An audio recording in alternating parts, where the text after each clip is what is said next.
for today's event. Let's see the panelists joining. Welcome attendees as well. Really good to see you here.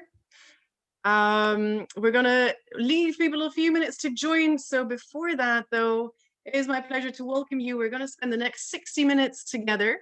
And we do have a truly global panel. And so I wonder if the audience is just as global. So I'd love to hear from you. Where are you and what do you do? So feel free to let us know in the chat. Just change your setting in the chat so that you're messaging all panelists and attendees so we can all see all the messages in there. Let us know where you are, what you're doing.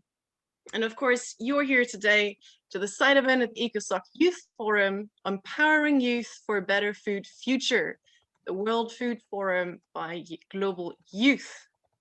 At the end of today also, we're going to have a Q&A. So we want to see you in the chat, but also feel free to use the Q&A function at the bottom of your screen to give us any questions. And ideally, you also tell us which panelist you're targeting with that. But keep them coming and let's make this a discussion also. So feel free to, again, interact in the chat with us. So it's my pleasure to have you here today and to lead this discussion. I am Dr. Marie Bruiser. I'm the Community and Entrepreneurship Leader at Thought for Food, which is the world's next-gen innovation engine for impact. What we do is we work with more than 30,000 next-gen leaders from all over the world, so more than 175 countries. We empower these youth to generate and scale breakthrough ideas and business ventures that build sustainable, inclusive, and resilient food systems. And at the moment, actually, you can also get involved with us in various ways. So have a look at our website to do that. But of course, today is not about me, it's about this panel and about this wonderful discussion here. And it's not just me welcoming you, we also have a message from the UN Secretary General's Envoy on Youth, Mr. Yatma Vikramanayake. Let's have a look. Let's see if we can get that video going, please. Hello everyone, my name is Jayatma Vikramanayake. I'm the United Nations Secretary General's Envoy on Youth. And I'm very excited to welcome you today to this important event on the sidelines of the Economic and Social Council's Youth Forum. This year is a special year for the ECOSOC Youth Forum because it marks the 10th year anniversary since the forum first started. Throughout the years, ECOSOC Youth Forum has provided the space and opportunity to host candid dialogues between member states and young leaders on the topics that are important and relevant for youth around the world.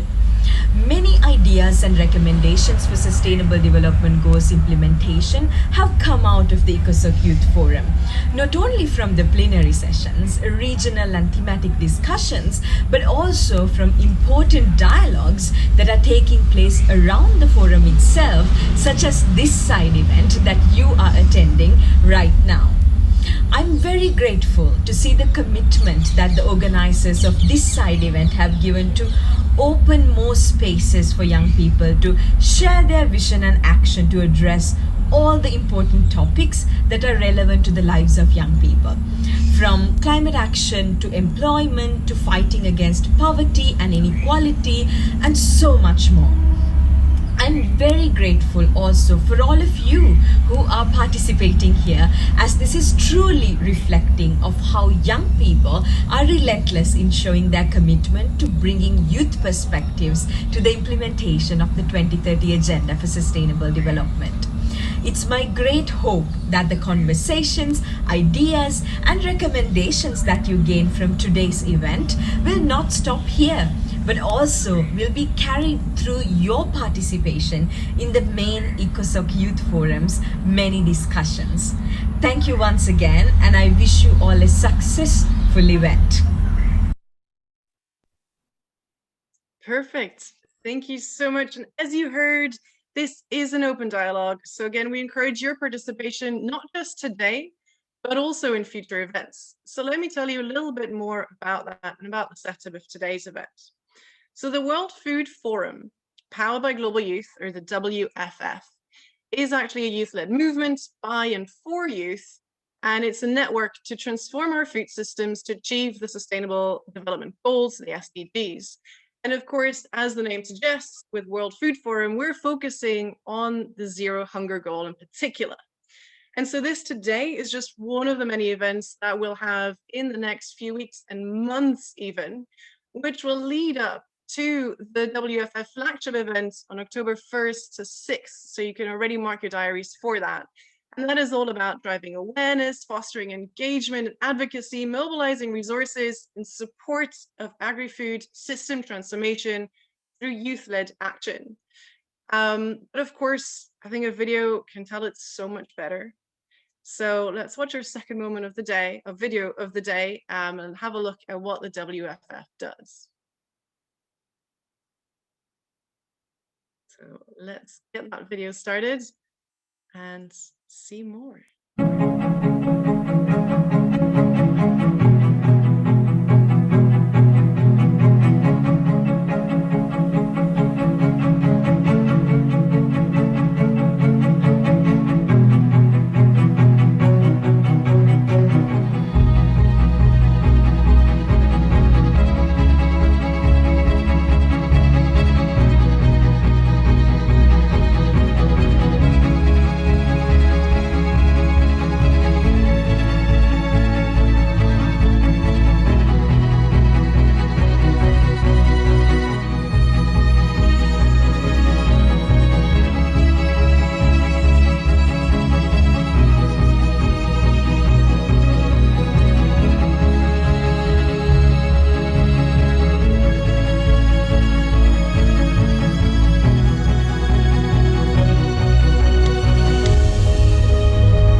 And there you have it. That is a little bit about the World Food Forum. And as you said, it all starts with youth. It starts today, and you've taken the first step by joining us here.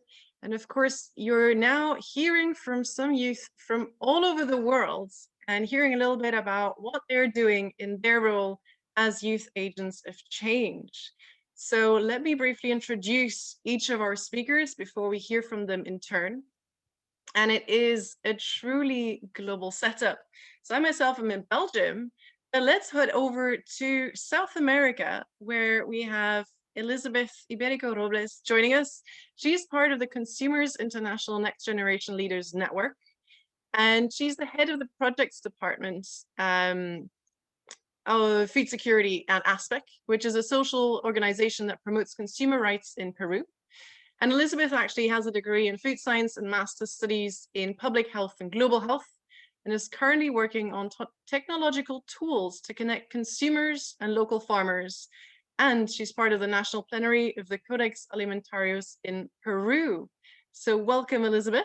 Do you want to give us a quick hello and a wave? Thanks, Maria. Hello, everybody. It's an honor for me to be here and be part of the panel. Perfect. It's great to have you, and I can't wait to find out more about what you do in a little bit. But first up, let me introduce our second speaker today. So that is Mr. Adiraj Miglani. He's calling in from India today, and he's an architect and a United 2030 youth delegate. And as an architect, actually, sustainability is at the heart of his designs. He's taking into consideration cultural, social, and environmental impacts in everything he does. And while he's an architect, he's also an entrepreneur. And like I said, he's part of the Unite 2030 Youth India Delegate Group. And in that role, he connects with others, becomes their voice, and really represents them at a global level. So welcome, Adiraj. Well, thank you so much, Mary. And I'm absolutely exhilarated to be part of this international forum and to be among one of the panelists among this dynamic group of panelists is really amazing. Yeah, it's great to have you. It's our pleasure. And again, we're going to hear from each of these amazing people in turn, but so that you know what's coming up, I'd like to introduce everybody at the beginning. So from India, we're flying over to the United Arab Emirates, where we have Haya Asiya, a project manager at the Arab Youth Center. And she's a young professional from Jordan, actually, with a degree in water and environmental engineering. And in her current role, she develops, manages, and implements various projects aimed at nurturing the next generation of Arab leaders capable of building a better future for the Arab world. She manages actually their local and international partnerships with governments, public and private entities. So she meets with a lot of people. But on top of that, she also hosts a series of talks with influential youth from the Arab world, highlighting the differences that they're making in their societies. So it's someone else who champions other people's voices. Welcome, Haya. Thank you, Mary, for the beautiful, kind introduction. I feel delighted to be here, seeing OL and meeting such lovely people from all over the world. Perfect. Yeah, it's great to have you. And then from her, we move over to Victor Mugo, joining us from Kenya. So he's actually a co-chair and youth liaisons for the UN Food Systems Summit, where he's working to ensure that youth are adequately represented and their participation ideas and solutions are taken into consideration. And of course, he's also active in many other settings around sustainability and really climate smart agriculture and entrepreneurship. And he does this in his role as regional coordinator for the Climate Smart Agriculture Youth Network, Nourishing Africa as a Bola Adesina Fellow, a Yali Fellow, and a lead author of the UNEP's Global Environmental Outlook for Youth in Africa. On top of that, he was also in the list of the top 35 under 35 in Kenya just last year. What a panel. Welcome, Victor. Good morning, good afternoon, good evening to each and every one of us who's listening. I am so glad to be part of this and looking forward to the great deliberations that will come out of it. Thank you so much, Mary, for a very nice introduction. Perfect. No, it's our pleasure to have you. And so last but not least, switching continent once again, we'll have Lana Whitecanant, and she's joining us from Brazil. So she is the Youth Vice Chair of Action Track 2 of the UN Food Systems Summit. So you'll hear that there's several action tracks there. And Action Track 2 is all about shifting to sustainable consumption. She's also a youth leader at the Act for Food and Act for Change Pledge initiative, and her background is actually in all of our youth climate movements, increasing accessibility to plant-rich diets as well. So that's really her passion. And through that, she's organized lots of youth climate strikes, of campaigns for the implementation of plant-based options, and has done this in lots of locations with lots more people. And now she's focusing her attention on reaching millions of youth to participate in action and advocacy around the Food Systems Summits. So Lana, a big welcome to you as well on today's panel. Thank you so much, Mari. Looking forward to talking more about that initiative and also hearing from all the other amazing panelists that we have here today. So excited to be part of this. Perfect. I think we've seen that our panel is not just global, but also interdisciplinary, has already achieved lots of great things. So I'm intrigued to hear a little bit more also about the role they think that youth can play in shifting our food systems to be more sustainable. So let's head back to Elizabeth, who, as a reminder, is part of the Consumers International Next Generation Leaders Network. And of course, we're all consumers because we all need to buy and eat food. So tell us a little more, Lana, about how youth as consumers contribute to the transformation of our food systems. Well, thanks for the question. And I love this question because it allows me to share ideas about the role of consumers and, in second place, the potential that we have as Joe consumers to transform this food system. And in this system, there are many actors and consumers have a role there. Therefore, it's important to remember that each time that we purchase a services or a product, we become a consumers. It means that when you buy a cola or a cookie, or when you buy your lunch, or when you prefer to go to a bio market on the market and buy something, you become a consumer. If we translate this in numbers, we can say that there are more of 7,000 millions of consumers every day. So a change in their purchasing decision have a big impact in the economic system, health system, food system, or others. So imagine what we can achieve if one day all the world wake up and decide to eat more sustainable and healthy. We can achieve a lot. So the power of consumers when we take ethical decision, when we buy something, have not only an individual impact, also we can promote that the government or companies change, implement, or regulate better. From Consumers International, for example, we have seen this in the more of the 2000s of consumers organizations that are part of us. For example, in Peru, Aspect promotes a healthy hour in order to make the many processed products use a nutritional advertisement with the help of many consumers, thousands of consumers that help us demanding the rights. But we, as a new generation, as youth, we make a big difference in this fight. And I think that this is because we were born in a society that are facing the consequence of the current food system. And that makes us a generation that is more aware, a generation that is more intolerant with the government delight, or a generation that is more committed to generate change. And also we have find in communication tools and social media a big power to raise our voice that is ignored in many of the cases. And we can demand in real time also at local, national, regional, or global level. So this is really important. For example, now we see how Joe movement can achieve regulatory change via Twitter, or how a country support another countries using social media to make more social pressure. So this is fantastic. And as a consequence, we see that we as consumers, but also as Joe, we can make a big difference, and also we have a high capacity to transform the food system. And I would like to highlight two levels. At individual level, when we make a change each time that we decide better in our purchase decisions and encourage others to do it using the different tools that we have. And at collective level, if time that we make advocacy, we participate in many campaigns, we generate new knowledge, or we, for example, share traditional and cultural knowledge. So also we have to see this like, for example, each time that we buy a cookie, we think that this is a simple decision. But if we change that decision to another that is better for our health, for the environment, for support local and ecological farmers, for example, we make a difference, and that have a big impact. So we have to see this, and with this I finalize like a marathon, where each little steps and the persistence that we make can achieve a long-term objective while we motivate others. And that is really important in this context. Thanks, Marie. Oh, I love that. I love what you're saying about also the power of the individual, because I think often, especially, you know, it's like, oh, no one listens to the youth, which is what you mentioned as well, but actually we can all make such a big difference. So that's great to hear. Let's dive into that a little bit more then. So you're joining us in Peru today. So you obviously have your local context. So what are some of the views in the food system where you are, and what should be changed, or where, you know, instead of buying that cookie, what should your friends and family be buying instead?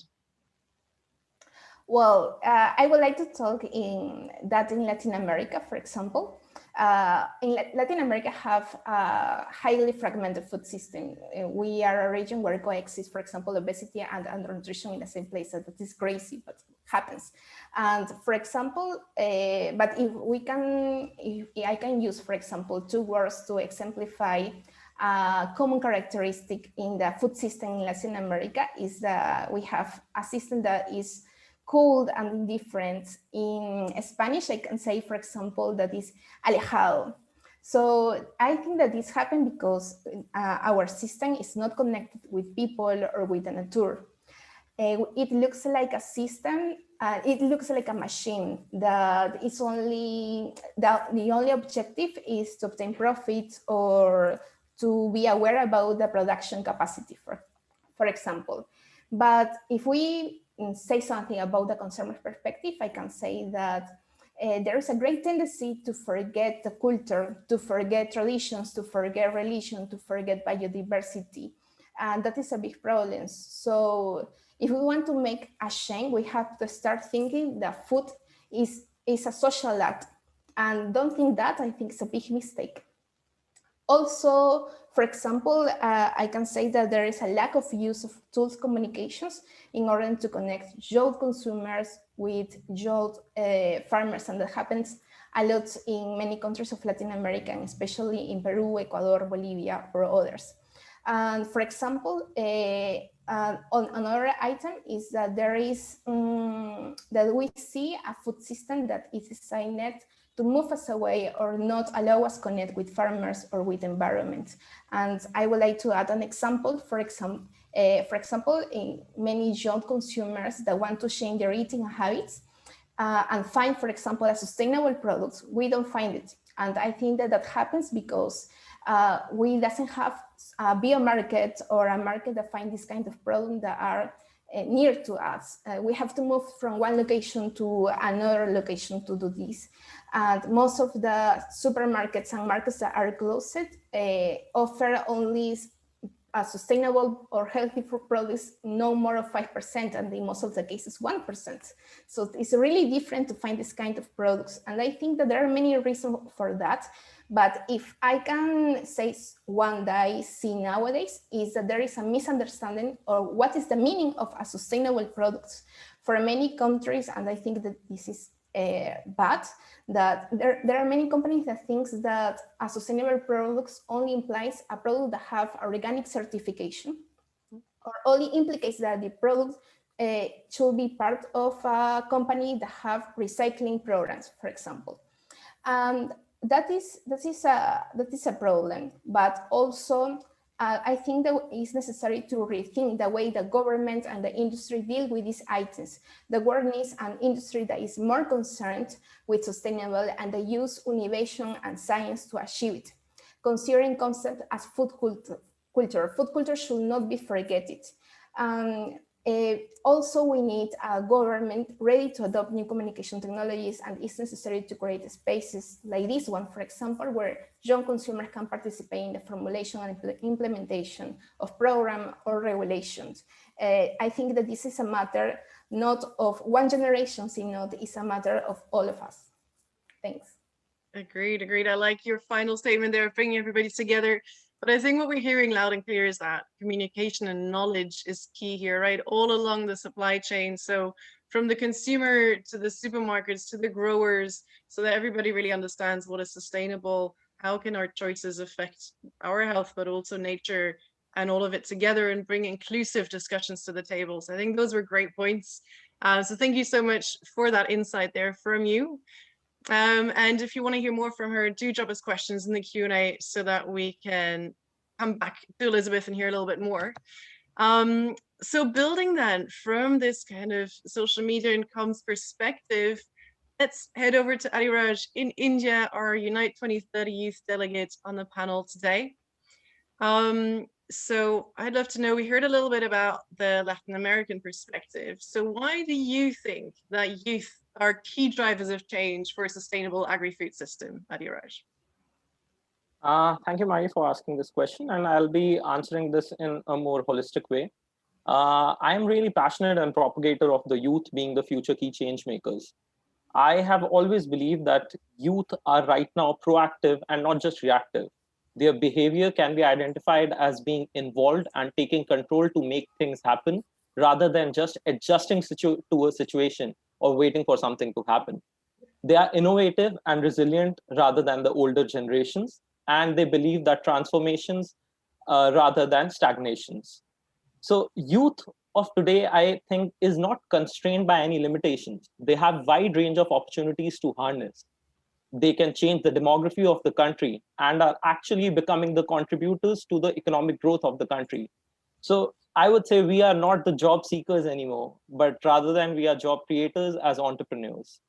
Um, Youth are the ones who are driving these platforms like ECOSOC, where we are, and Unite 2030, where I am the Youth India delegate for.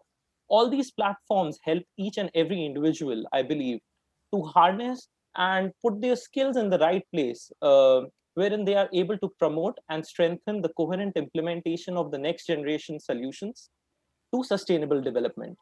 This provides the youth an opportunity to connect with other youth leaders as well, like we are right now. I am connecting with so many dynamic panel of leaders. All are youth leaders in their own respective countries, and it actually helps us together to prepare, act, and succeed together. And having a cohesive platform like this, we can all become cognizant of each other's problems and try to find a solution which reflects viability, scalability, and the thought behind it in true sense. In addition, I would like to point out of what we are doing in Unite 2030. So Unite 2030 is constantly engaging its leaders and the youth to coordinate, facilitate meaningful engagement in promotion and welfare of the people. It strengthens collective self-reliance, promote active collaboration, and mutual assistance in various fields. This entire platform is a true reflection of solidarity among nations, professionals, and individuals. This is what I believe the world needs right now, especially during these trying times of COVID-19. We have witnessed for the first time that the feeling of one earth united in struggles against the pandemic is actually pulsating through us, and what all we can achieve when we stand together and continue on the path of deeper integration for peace and prosperity. I believe youth are the leaders and driving force towards a sustainable future. For youth, leadership is transformational and inclusive. They are collaborating with different strata of society at the moment to help progress as a united front instead of individually progressing. They understand that tension, conflict, and uncertainty that come from the differences can provide great potential for the creative emergence of viable solutions. The world right now needs this effective leadership, I believe. And I truly feel that youth are the future key change makers of the world. I love it. I love the positivity of your message as well, which is, you had that list at the beginning of your answer with like, we're proactive, we're innovative, we're resilient, we're transformative. I would add, we're positive to that as well. We are change makers and we're making like that change happen that we want to see. So I love that positivity that comes through your answer. So now then, so we mentioned, here today, we're kind of focusing on the food system. And of course, there's that SDG, eradicating hunger. But how do the other SDGs come in, and why? I know that you're active in more than just this one. So why are they all so important to you to achieve a future without hunger? So I will be answering this question from a more architect's point of view. Mhm. So as we all know, 1/3 of the world's surface is under agriculture. Environment is directly linked to the existence and sustainability of agriculture, as it relies upon the use of all the natural resources. Therefore, agriculture as an activity has the greatest environmental impact than any other activity done by humans on Earth, and in turn affects all the SDGs. So I would like to point out and tell everyone that SDGs are all interlinked with each other, especially agriculture as an activity. So if I say SDG 1, 3, and 4, that is non-poverty, good health and well-being, quality education, are the basis on which we can achieve the SDG 2, that is zero hunger by 2030. If people are all well fed and healthy, they work better and achieve quality education, thereby improving the overall well being. Mhm. Clean water and sanitation, which is Sustainable Development Goal 6, is a prerequisite for food production. As architects, we have the responsibility for creating an environment, infrastructure, and planning to provide affordable and clean energy infrastructure, which is Sustainable Development Goals 7 and 9, to generate a food parity amongst people of the society. These days, the young architects actually are turning towards sustainable cities and communities, which is SDG 11, to minimize the impact of building construction on society. COVID-19 in 2020 has further pushed large number of people to malnourishment and food insecurity. The lockdown ensured lack of transportation between the urban and rural areas, thereby further decreasing the availability of food in urban cities, which happened in India. This made the urban planners and architects realize that to ensure a better and widespread food generation, we have to incorporate food practices, agricultural practices in urban fabric of the society. For example, the new thing which has right now come up is the hydroponic farming techniques and demarcation of agricultural practices and home farming techniques in societies, residential and commercial areas. This would ensure responsible consumption and production, which is SDG 12, in context with food security and zero hunger. We are pushing towards, architects right now are pushing towards a biophilic design approach to architecture, which basically seeks to connect building occupants more closely to nature. So biophilic design buildings incorporate things like natural lighting, ventilation, natural landscape features, hydroponic farming, and other elements for creating a more productive and healthy built environment for people. This would ensure a better life on land, which is SDG 15, and instill a responsibility towards the climate, that is SDG 13, in the people. These days, the youth, while staying abreast of relevant global technologies, they're going back to the roots in keener awareness to our environment and the context we are building in. With an approach, I feel, which is very frugal and a flexibility that demonstrates high degree of localization, because this will in turn sustain the local economy and the environment by interlinking all the goals which have been defined by United Nations Charter.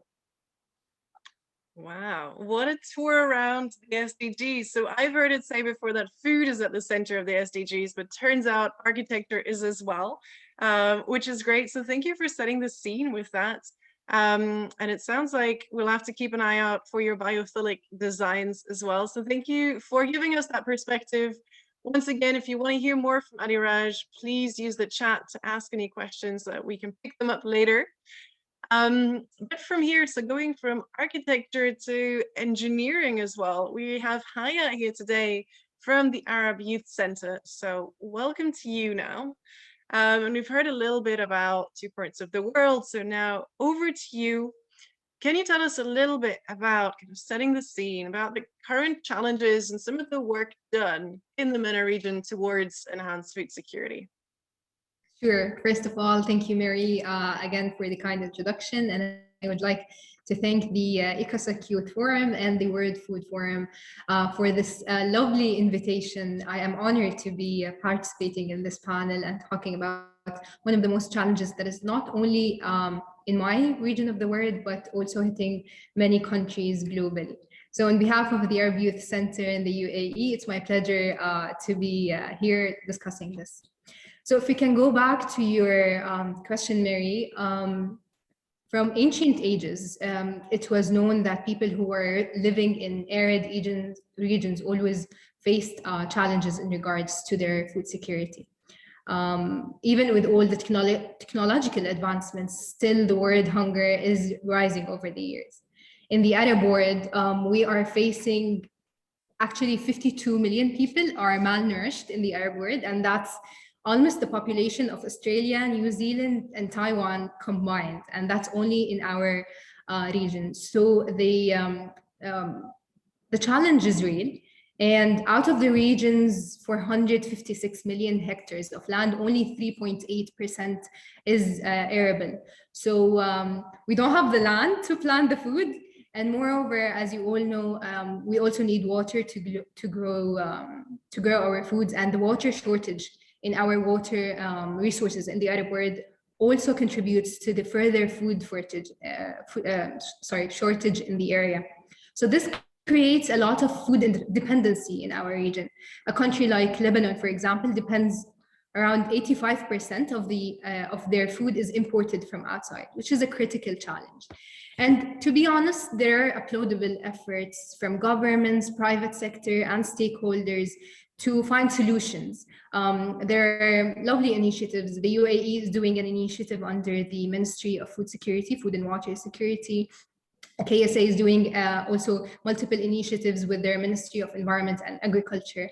What can we do more? How can we involve the youth more? And why involve the youth, especially in the Arab world? The population of people between the ages of 15 to 35 is around 34% of the population of the MENA region. And that's the highest youth population or concentration in the world.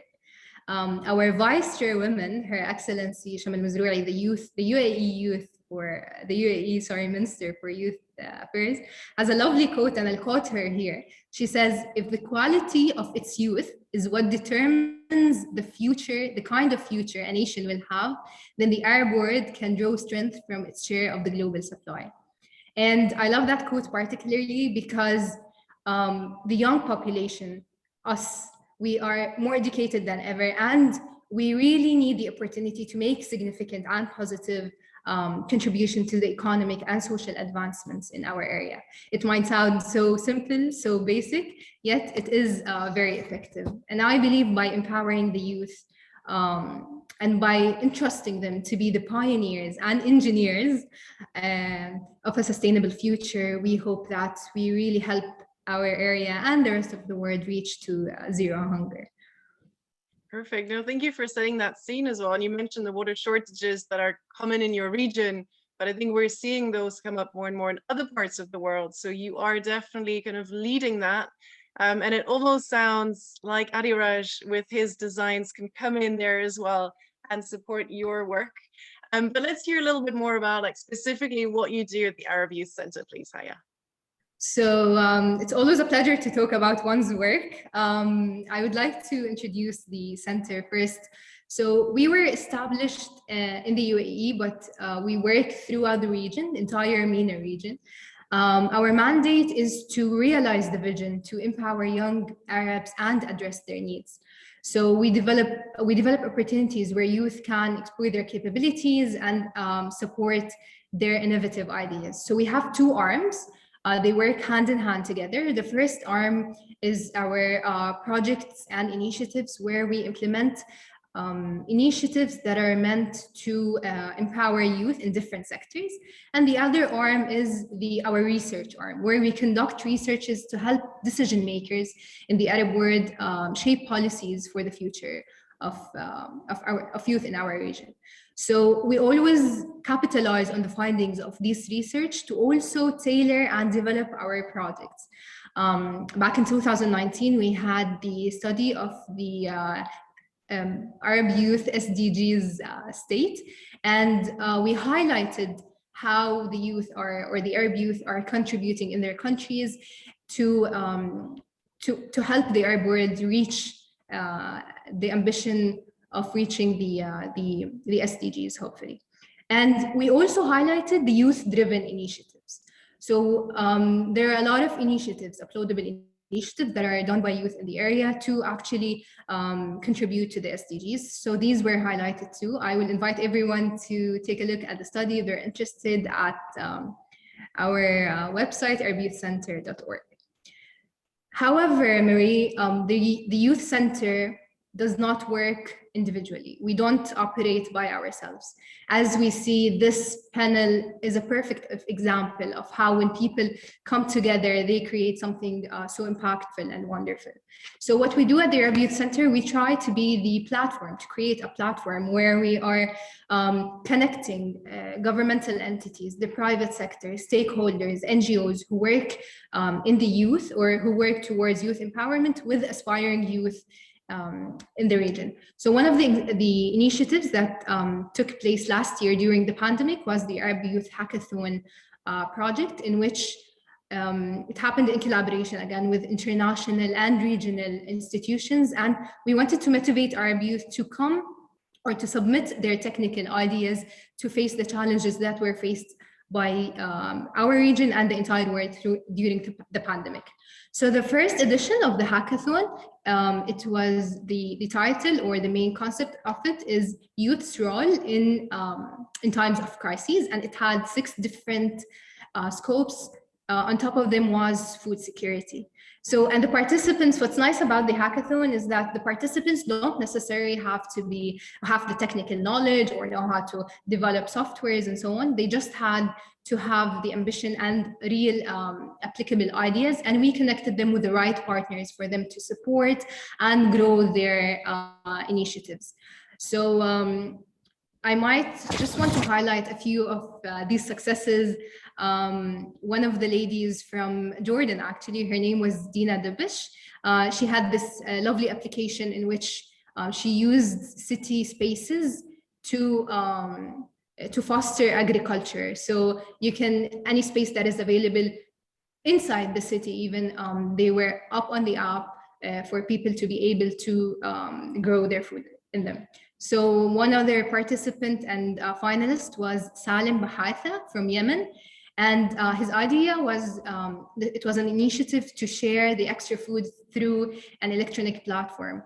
And that was specifically important initiative in Yemen, where people are facing a lot of food shortages. So these are humble examples of what youth can do when they come together and when they are empowered and are offered the platform to support and to voice their ideas. So this is one of the examples we do at the Arab Youth Center. And from the platform and the opportunity I have here today, I would like to invite all the entities that work towards whether food security or youth empowerment to connect with us. We would love to curate projects and initiatives that would further empower youth in these sectors. Perfect. Thank you. I'm sure that is welcome to a lot of people in the chat today. And really good to hear that you have these tangible examples of what others have done. I think they're always really inspirational to hear because it's so hard to imagine what can I do. So thank you for sharing those great examples. And once again, if you want to get in touch with Haya as well, or any of us, our details are and will be in the chat. And of course, you still have the chance to ask questions later. Thank you so much for sharing that. And I think also those talks and those ideas as well are definitely worth looking at later. So thank you, Haya. From you, because I'm looking at the time as well, let's go over to Kenya and let's welcome Victor now. So he is, as a reminder, he's part of the Youth Liaisons Group at the UN Food Systems Summit. So Victor, how can youth catalyze the transition to a just and equitable world with zero hunger? Let's hear a little bit of your view on this, because we've heard different perspectives. Over to you. Thank you so much for this opportunity. I am really grateful for it. And in also consideration of time, I think I will take quite a short time in this. And so I'll give a global perspective on why the youth really are the transformative agents for our food systems. From the world over, we can see that youth-led collective action has proven decisive in combating global challenges. And I can speak about the youth fighting for the environment. I can speak about the youth fighting for protecting and expanding the rights of women and girls. For the youth to demanding economic justice, to overthrowing and dismantling systems of oppression. The youth really are the anchor for which collective action really it takes place in combating global challenges. And most of our global challenges really are the youth's concerns and can be traced back to our failing food systems. For example, we can see climate change, which is one of our greatest issues of our time and contributes about 29% of all greenhouse gas emissions and responsible for about 80% of biodiversity loss and deforestation as well. And we can see that our food systems really are contributing towards climate change. As well, the way we are undertaking our agriculture across the world, we see that the intensive use of pesticides, herbicides, and fertilizers in our farming is causing harm to the environment. It is causing untold consequences, even to human health. We see that these also are issues that are concerning the youth, and the youth are speaking out about it.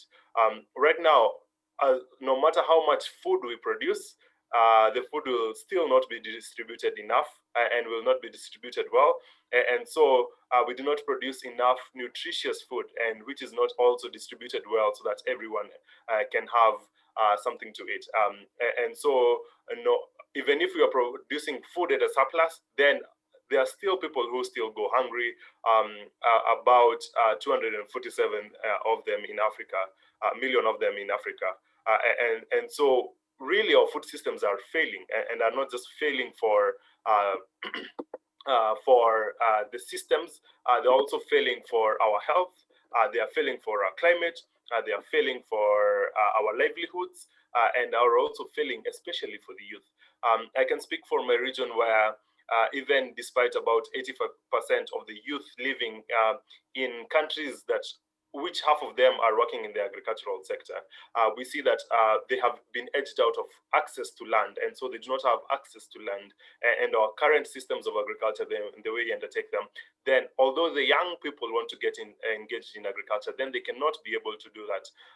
And they cannot even get decent jobs or resilient livelihoods, especially for those who are living in the rural areas.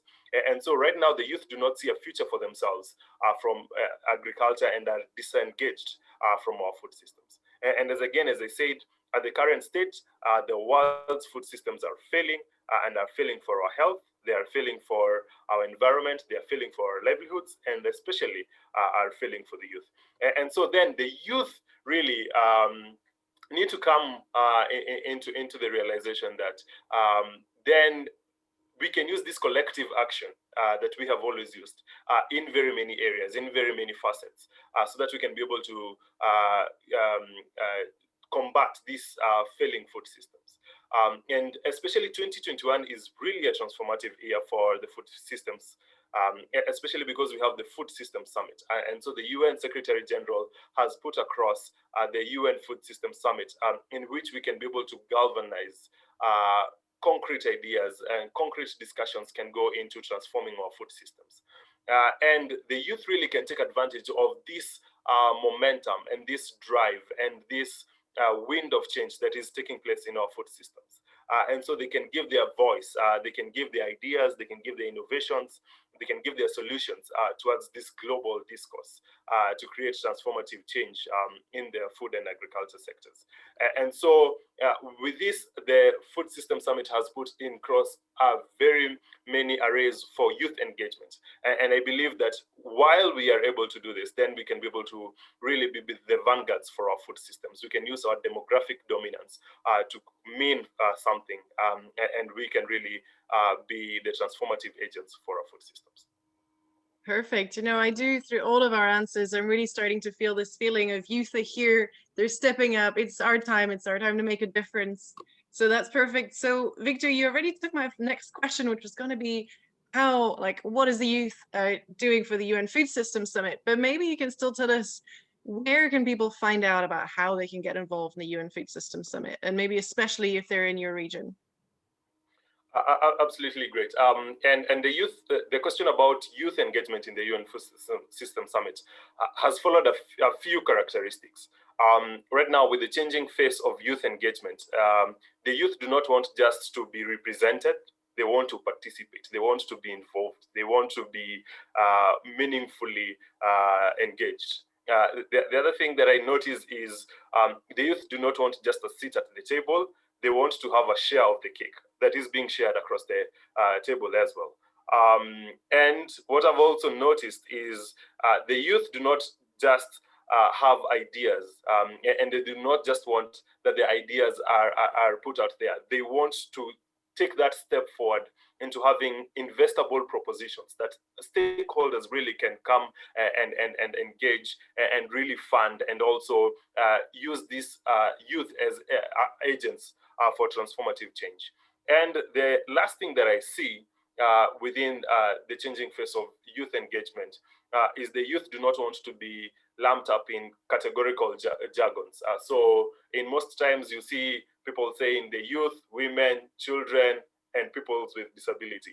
And so then this limits the kind of work that youth are doing, and then diminishes what kind of global action the youth are taking. And so this has been put into consideration within the youth engagement at the UN Food System Summit. And so from the get-go, the UN envoy for the Food System Summit appointed young people to be among the champions for the systems for the summit. And so we have a champions network of young people who are influential across the globe, who are pushing the youth agenda in the global places, who are advising the UN Special Envoy on youth engagement, who also are seeking discussions and deliberations from across the world to see how the youth really can take a more meaningful role in this. And get a part of that cake as well, I think.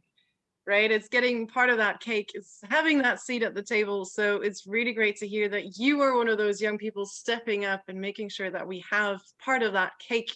So thank you so much, Victor. I'm sorry, in the interest of time, but there is so much more that you can share with us, and I'm sure people can reach out to you afterwards as well as to the rest of the speakers. So let's now hear from Lana, who has taken a step, who has organized countless of things, events and marches, and is now here for Act for Change and Act for Food. So Lana, thank you for staying with us for so long, and now we're super excited to hear from you. And maybe you can build on all the different answers that we've had, why it's important that young people are included as agents of change. We've just heard we want a seat at the table, we want more than that. Why is that important to you? I agree with a lot of the sentiments that have already been conveyed by my fellow panelists. I also want to add that as youth, we have for a long time been excluded from decision-making processes in politics and economy, but we are the ones who will have to live with the consequences of the actions that are being taken and not being taken sufficiently today. So we are already agents of change. Youth are changing mindsets, demands, and consumption patterns. We're also already entrepreneurs, experts, and movement leaders. I'm sure we have some of those here with us today. And we are and our futures are deeply involved already. So it's not a matter of begging to be let in, but rather that it only makes sense to have youth at the table. With the UN Food System Summit in particular, youth are already part of leadership and decision-making.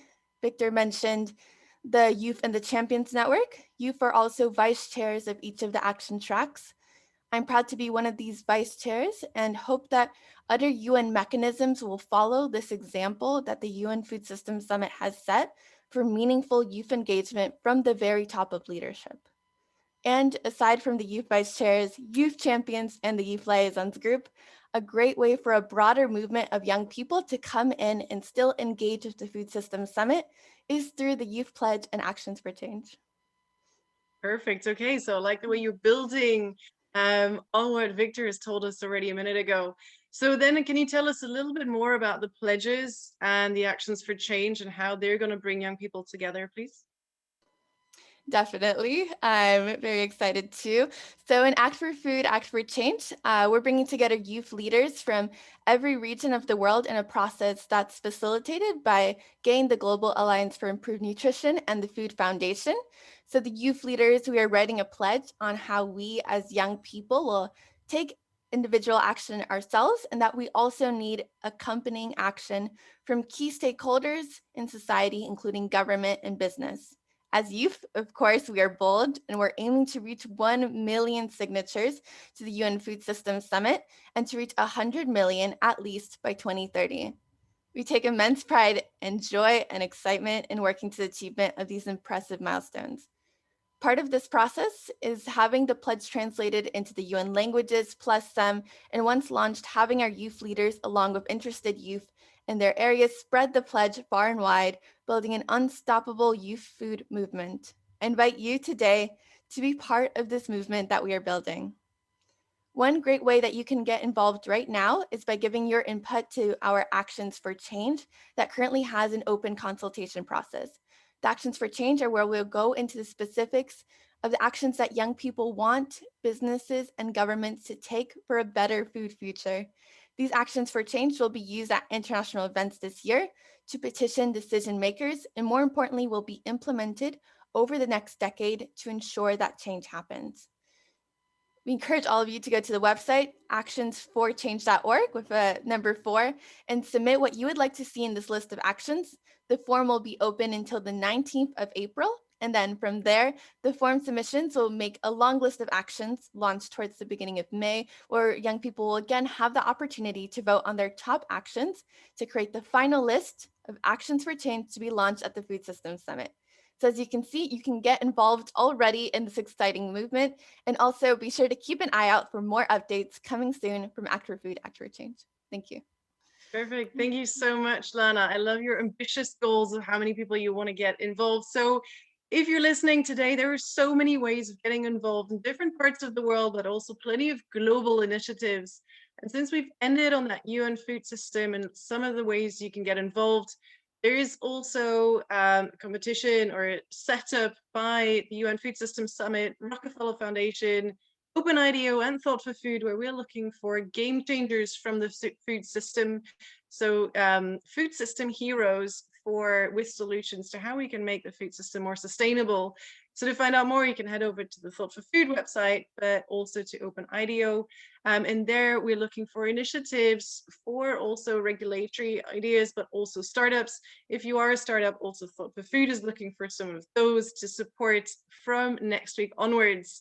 In the chat right now, you can find more links on how to get involved with us, with all of the speakers today. I know that I promised you a Q&A, but then the speakers were so amazing that we unfortunately didn't get around to it. But again, we're all more than happy to get in touch with you. I think one thing we heard today was how much we need to collaborate, have our voices heard, and get together.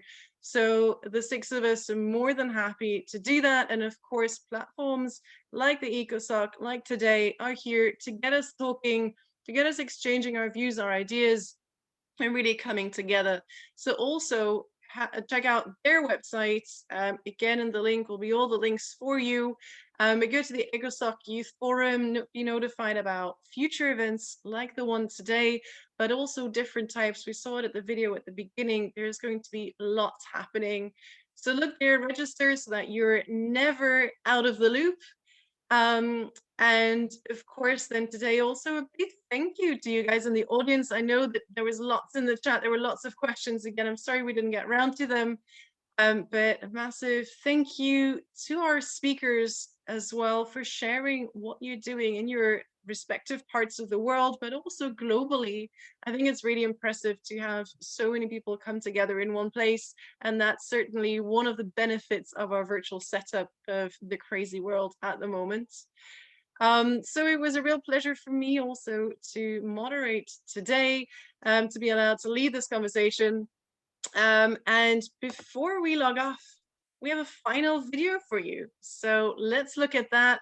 But also don't forget in the chat to copy everybody's email addresses to find us on social media and various places to get in touch, to follow up and get involved. So let's watch this final video.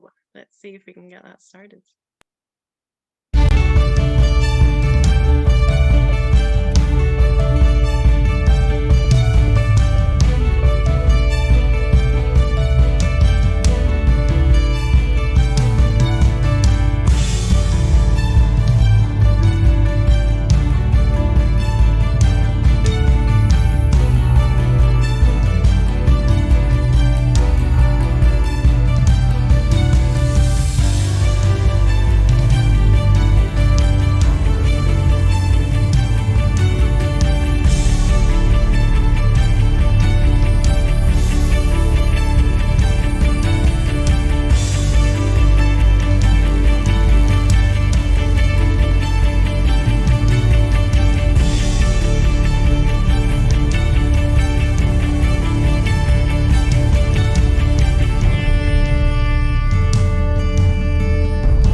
All right, perfect.